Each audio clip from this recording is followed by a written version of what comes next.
Movie के start में हमें दो भाइयों को दिखाया जाता है, जिनमें से छोटे का नाम नेथन था, जिसको प्यार से नेट कहा करते थे। वो दोनों भाई चोरी छुपकर एक म्यूजियम में जाते हैं और वहाँ जाकर एक मैप चुराने की कोशिश करते हैं, पर तभी वहाँ पर तो पुलिस ऑफिसर्स आ जाते हैं और वो उन दोनों भाइयों को पकड़कर एक ऑर्फन हाउस में ले जाते हैं। दरअसल इन दोनों के पेरेंट्स नहीं थे और वो दोनों शुरू से ही ऑर्फन में रहा करते थे, और नेट के बड़े भाई ने इस मैप को चुराने की बहुत बार कोशिश की थी, क्योंकि नेट और उसका भाई पायरेट्स के खानदान से बिलोंग करते थे और वो जो मैप था उसमें बहुत बड़े खजाने का राज छुपा हुआ था। अब उस ऑर्फन हाउस की सिस्टर पुलिस ऑफिसर से ये कहती है कि नेट अभी छोटा है, आप लोग इसके बड़े भाई को लेकर जा सकते हैं, क्योंकि वो बार बार मना करने के बावजूद भी चोरी किया करता था। बट यहाँ पर नेट का बड़ा भाई खुद को पुलिस के हवाले नहीं करना चाहता था, इसलिए अब वो यहाँ से भागने का डिसाइड करता है। अब वो अपने सामान को पैक करने के बहाने अपने रूम में जाता है। नेट अपने बड़े भाई से कहता है कि मैं तुम्हारे बगैर नहीं रह सकता। यहाँ पर नेट का बड़ा भाई उसको एक लॉकेट, लाइटर और एक लेटर देता है और ये कहकर वहाँ से चला जाता है कि मैं वापस जरूर आऊँगा। अब नेट अपने बड़े भाई के जाने के बाद जब वो लेटर ओपन करता है और उस पर लाइटर की रोशनी डालता है तो उसको एक मैसेज मिलता है। उस लेटर में ये लिखा था कि याद रखना, हम लोग पायरेट्स फैमिली से बिलोंग करते हैं और हम लोग जरूर मिलेंगे। इसके बाद सीन शिफ्ट होता है और हमें 15 साल बाद का सीन दिखाया जाता है। हम नेट को देखते हैं जो अब बड़ा हो गया था और वो एक बार में काम किया करता था और साथ ही छोटी मोटी चोरी भी किया करता था। जब एक दिन नेट अपने बार में काम कर रहा था तो उसके पास विक्टर नाम का एक आदमी आता है। वो उसे कहता है कि मैं तुम्हें और तुम्हारे भाई को जानता हूँ। वो बताता है कि कुछ टाइम पहले मिलकर हम काम किया करते थे, लेकिन नेट को इस बारे में जानने में कोई भी दिलचस्पी नहीं थी। वो विक्टर से वहाँ से जाने का कहता है, मगर विक्टर जाते जाते उसके लिए एक कार्ड छोड़कर जाता है। उस कार्ड में विक्टर का एड्रेस लिखा हुआ था। नेक्स्ट सीन में हम देखते हैं कि नेट विक्टर के घर पर चला जाता है। वो उसके घर में जाकर वही मैप देखता है जो कई साल पहले उसने और उसके भाई ने चुराने की कोशिश की थी।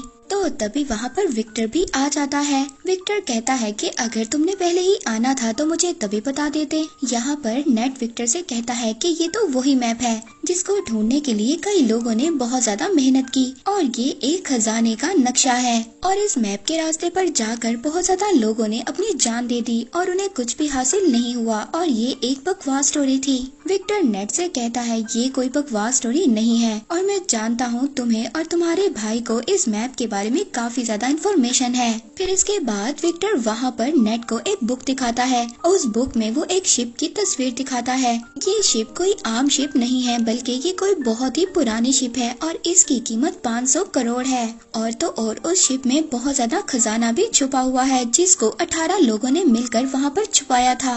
अब जब नेट को इस खजाने के बारे में इतनी ज्यादा इन्फॉर्मेशन थी तो विक्टर उसको कैसे जाने दे सकता था, और अब वो उसे अपने साथ काम करने की ऑफर करता है, लेकिन नेट उसकी ऑफर को रिजेक्ट कर देता है। तो विक्टर उससे कहता है कि अगर तुम मेरा साथ दोगे तो तुम्हें तुम्हारा बड़ा भाई भी मिल सकता है। नेट घर जाता है और घर जाकर अपने बड़े भाई की चीजों को देखने लगता है और इसके बाद वो विक्टर के साथ काम करने के लिए एग्री हो जाता है।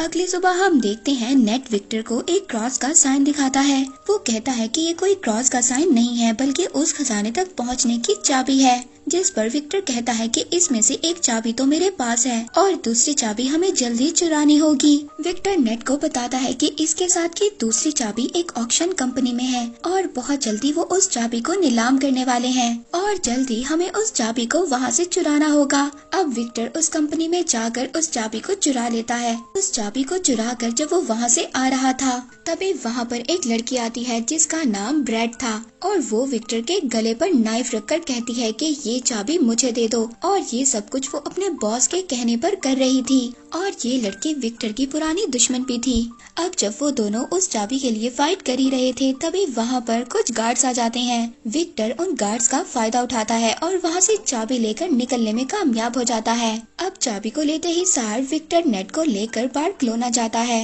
वहाँ पर उनको फ्रेजर नाम की एक लड़की मिलती है। फ्रेजर विक्टर को पहले से ही जानती थी, मगर वो नेट को नहीं जानती थी। फ्रेजर विक्टर से पूछती है कि ये कौन है। तो विक्टर फ्रेजर से कहता है कि ये तो मेरा पुराना दोस्त है। यहाँ पर नेट को पता चलता है वो दूसरी चाबी विक्टर के पास नहीं बल्कि फ्रेजर के पास है। तो नेट विक्टर से कहता है कि तुमने मुझसे झूठ क्यों बोला। फ्रेजर कहती है कि शायद तुम इसके बारे में सही तरह से नहीं जानते। अब जब वो दोनों आपस में बहस कर ही रहे होते हैं तभी वहाँ से फ्रेजर वो चाबी लेकर वहाँ से भाग जाती है। नेट फ्रेजर के पीछे भाग रहा था और फ्रेजर आगे आगे थी। फ्रेजर अपनी कार में बैठकर वहाँ से निकलने की कोशिश करती है मगर नेट उसकी गाड़ी के आगे आ जाता है। तो वहाँ पर विक्टर भी आ जाता है। वो फ्रेजर से कहता है कि अगर तुम्हें सारा खजाना चाहिए तो ले लो, मगर ये तुम नहीं जानती कि ये चाबी कहाँ और किस वक्त लगेगी, और इन सब के बारे में सिर्फ नेट को ही पता है। ये बात सुनने के बाद फ्रेजर उन दोनों के साथ काम करने के लिए तैयार हो जाती है। नेट उन लोगों को बताता है कि बहुत सालों पहले उन 18 लोगों ने उस खजाने को चर्च में छुपाया था। अब वो तीनों चर्च में पहुंच जाते हैं। वहां पर पहुंचने के बाद नेट अपने भाई के दिए हुए कार्ड्स को पढ़ने लगता है जिससे उसे ये बात कंफर्म हो जाती है कि वो सही लोकेशन पर है। अब वो तीनों चोरी छुपकर चर्च के बेसमेंट में पहुंच जाते हैं। वहां पर उनको चाबी लगाने की जगह भी मिल जाती है। वो चाबी की जगह एक स्टैचू के नीचे थी। अब यहाँ पर इनको ये बात नहीं पता थी कि चाबी को किस साइड पर घुमाना है। विक्टर बुक में पढ़ता है और कहता है कि दोनों चाबियों को क्लॉकवाइज घुमाना है। ऐसा करते ही उस स्टैचू में से कुछ एरोस निकलने लगते हैं मगर उन तीनों में से किसी को भी कोई नुकसान नहीं होता। इसके बाद दोबारा से रिस्क लेते हुए नेट और फ्रेजर चाबियों को एंटी क्लॉकवाइज घुमाते हैं जिसके बाद स्टैचू के पीछे से रास्ता निकल आता है। वो रास्ता एक गुफा से होकर जा रहा था। फिर नेट यहाँ पर विक्टर से कहता है कि हमें इस रास्ते से गुजरकर एक रास्ते से नहीं बल्कि दो अलग अलग रास्तों से जाना होगा। वो कहता है कि मैं और फ्रेजर एक रास्ते से जाएंगे और तुम अलग रास्ते से जाना। इसके बाद नेट और विक्टर अपने फोन को जीपीएस के साथ कनेक्ट कर लेते हैं। अब नेट और फ्रेजर एक रास्ते से जाते हैं जबकि विक्टर दूसरे रास्ते से जाता है। उस गुफा के रास्ते से जाते जाते नेट और फ्रेजर एक बार में पहुँच जाते हैं। वहाँ पर एक और सीक्रेट रास्ता था जिसके बारे में कोई भी नहीं जानता था। वो लोग उस रास्ते पर जाते इससे पहले वहाँ पर कुछ लोग उन पर अटैक कर देते हैं। नेट वहाँ पर उस आदमी को रोकने के लिए फाइट करता है और फ्रेजर उस रास्ते को ओपन करने की कोशिश करती है। उस दरवाजे के ओपन होते ही नेट और फ्रेजर उस रास्ते से भाग जाते हैं। अंदर जाने के बाद अब उन लोगों को तीसरा दरवाजा नजर आता है जो उसी क्रॉस वाली चाबी से खुल सकता था। फ्रेजर उस दरवाजे को खोलने की जैसे ही कोशिश करती है तो वहाँ पर पानी भरना शुरू हो जाता है क्योंकि उस दरवाजे को खोलने के लिए दूसरे दरवाजे पर चाबी लगाकर पहले उसे खोलना होगा जिसको विक्टर ही खोल सकता था। विक्टर दूसरे साइड वाले दरवाजे को खोलने की कोशिश कर रहा था पर तभी वहाँ पर वही लड़की आ जाती है जिसने पहले भी विक्टर पर अटैक किया था और उन दोनों में जबरदस्त फाइट होने लगती है। दूसरी तरफ नेट और फ्रेजर पानी में फंस गए थे और वहाँ पर बेहोश होने वाले थे। विक्टर उस लड़की को मारकर बेहोश कर देता है और जल्दी से उस दरवाजे में चाबी को लगा देता है। इसके बाद नेट और फ्रेजर बच जाते हैं और सेफली उस दरवाजे से बाहर आ जाते हैं।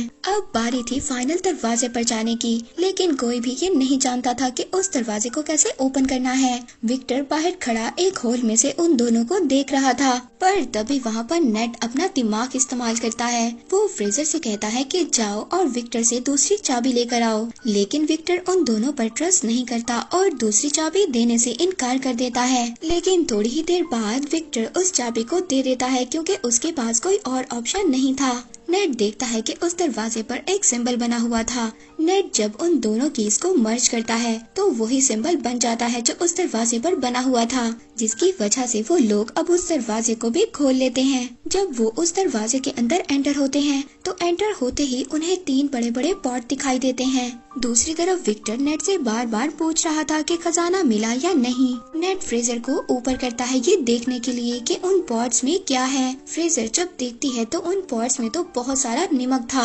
इसका मतलब ये था कि यहाँ पर कोई भी खजाना नहीं था। तभी वो तीनों पॉट्स अचानक से टूट जाते हैं। वो देखते हैं कि उनमें से एक मैप निकलता है और यही मैप ही उस खजाने तक जाने का रियल मैप था।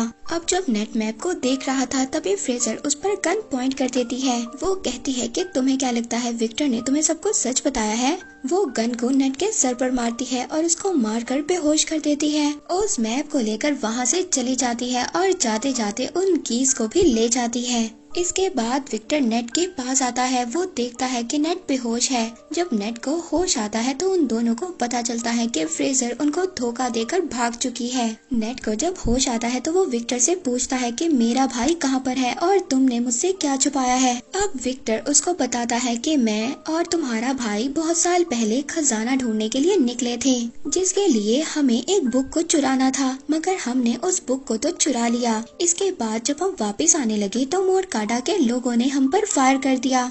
उस फायरिंग में तुम्हारे भाई को एक बुलेट लगी, जिसकी वजह से उसकी डेथ हो गई। ये सुनकर नेट बहुत ज्यादा इमोशनल हो जाता है। वो रोने लगता है। वो विक्टर से कहता है कि तुमने मेरे भाई को मरने के लिए छोड़ दिया था और अब तुम दोबारा से उस खजाने तक पहुंचने के लिए मेरा इस्तेमाल कर रहे हो। तो विक्टर कहता है कि ठीक है, मैंने झूठ बोला, मगर तुम्हारा भाई भी यही चाहता था कि उसके मरने के बाद तुम उसके ड्रीम को पूरा करो। नेट विक्टर से कहता है कि ठीक है, मैं उस खजाने तक अपने भाई के लिए जरूर जाऊंगा। इसके बाद हम दोनों के रास्ते अलग अलग होंगे।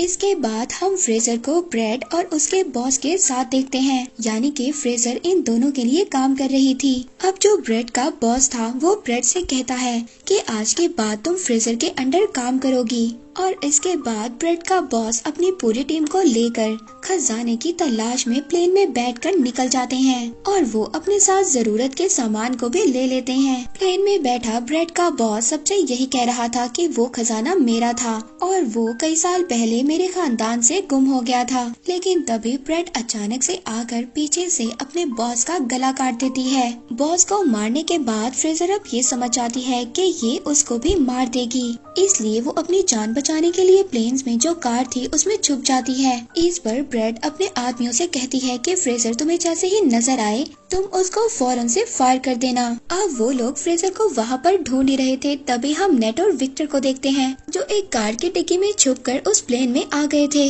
अब जब वो सभी लोग फ्रेजर को ढूंढ रहे थे, इस बात का फायदा उठाकर नेट और विक्टर उस मैप को चुरा लेते हैं। इसके बाद ब्रेड और फ्रेजर में भी फायरिंग स्टार्ट हो जाती है। वो एक दूसरे पर फायर कर रही होती हैं। विक्टर नेट से कहता है कि हमें मैप मिल चुका है, इसलिए हमें जल्दी से पैराशूट लेकर यहाँ से जाना होगा। यहाँ पर विक्टर पैराशूट लेकर जंप मार देता है, मगर नेट वहीं पर रुक जाता है और ब्रेड से कहता है कि तुमने मेरे भाई को मारा था। वो वहाँ के सभी कार्गो को पैराशूट से अटैच कर खोल देता है, जिससे कि प्लेन का सारा सामान बाहर गिरने लगता है। वहाँ पर ब्रेड के लोग नेट और विक्टर पर फायर करने लगते हैं। तभी वहाँ पर नेट का पाँव कार्गो में लगी बेल्ट में फंस जाता है और वो उस सामान के साथ ही बाहर हवा में उड़ने लगता है।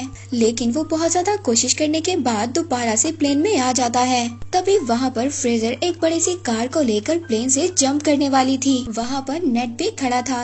अब कार के साथ दोबारा से नेट भी नीचे गिर जाता है। अब जब वो दोनों नीचे गिर रहे थे तभी फ्रेजर नेट से कहती है कि जल्दी से पैराशूट खोलो, लेकिन यहाँ पर तो नेट ने कोई पैराशूट लिया ही नहीं था।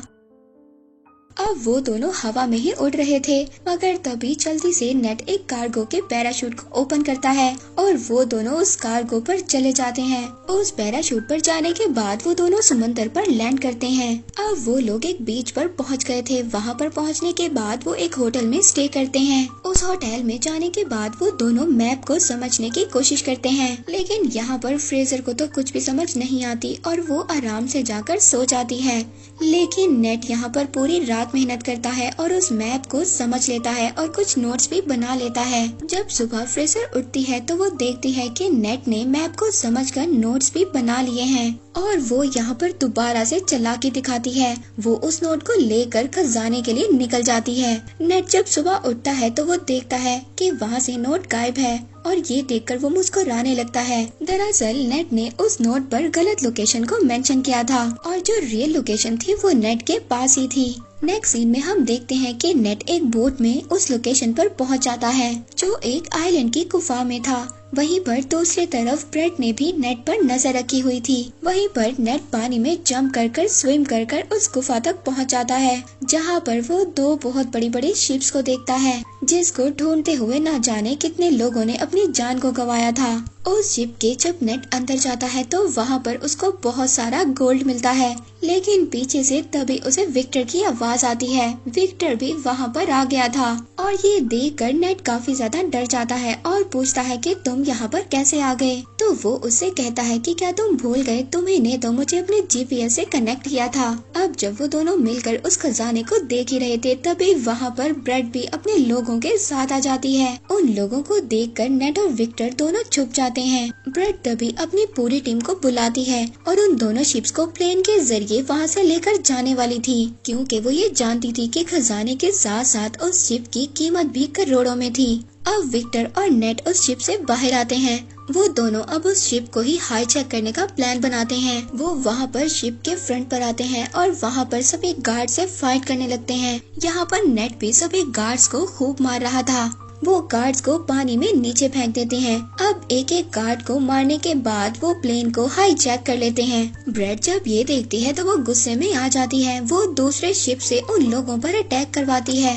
विक्टर ब्रेड और उसके लोगों से बचने के लिए हेलीकॉप्टर को तेजी से उड़ा रहा था, मगर यहाँ पर ब्रेड तो उसके पीछे ही पड़ गई थी। इसके बाद ब्रेड के लोग नेट के शिप पर आ जाते हैं। वो सभी लोग नेट से फाइट कर रहे थे, पर तभी ब्रेड सामने से आकर नेट के शिप से टकराने ही वाली थी। नेट पुराने कैनन से ब्रेड के हेलीकॉप्टर पर अटैक कर देता है, जिससे उसका हेलीकॉप्टर डिस्ट्रॉय हो जाता है और तभी उसका शिप भी एक पहाड़ी से टकराता है और पूरी तरह से डिस्ट्रॉय हो जाता है। मगर ब्रेड वहाँ से बच जाती है और अब वो नेट के शिप पर जंप करती है। वो नेट से कहती है कि जो मेरा नहीं हो सकता वो किसी का भी नहीं हो सकता, और इतना बोलकर वो शिप के एंकर को समंदर में फेंक देती है, जिसकी वजह से शिप और हेलीकॉप्टर आगे नहीं बढ़ पाते और विक्टर का सोने से भरा हुआ बैग भी नीचे गिरने लगता है। वो अपने हेलीकॉप्टर को ऑटो पायलट कर उस बैग को बचाने जाता है। उधर नीचे शिप पर ब्रेड और नेट की आपस में फाइट हो रही थी। नेट अब किसी तरह से बचते बचाते हेलीकॉप्टर पर चढ़ने की कोशिश करता है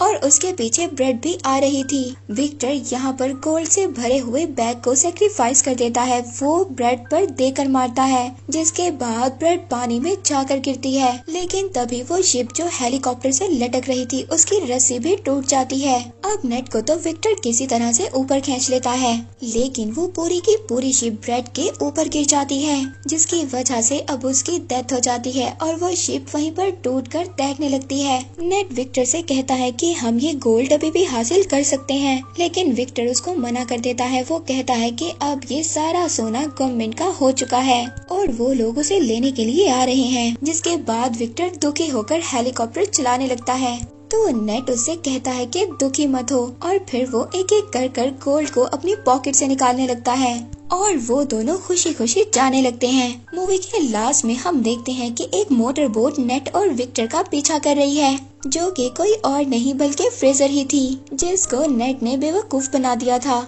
हम देखते हैं कि नेट का भाई अभी भी जिंदा था, जो कि एक जेल में बंद था। और इसी के साथ ये मूवी यहीं पर एंड हो जाती है।